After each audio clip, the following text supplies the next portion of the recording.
This is going to be a video tutorial on how to change your primary mouse button in the Linux Lite operating system. Let me jump over to my desktop here. I am on my desktop now. To change the primary mouse button in Linux Lite, it's very easy to do. The first thing you want to do is open up Settings. I'm going to go off to the lower left hand corner down to my little Menus button. I'm going to left click on the Menus button. Then I'm going to click on this little icon right here, this little gear wheel, that is Settings. Now in the little dialog box that opens up here, in the section where it says Hardware, right down here, Mouse and Touchpad. You want to click on Mouse and Touchpad.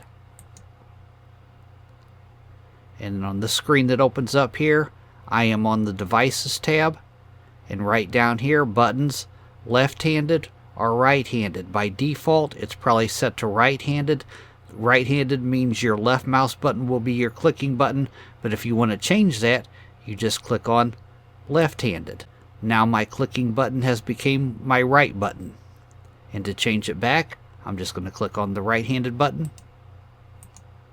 That is how to change your primary mouse button in the Linux Lite operating system. Thanks for watching.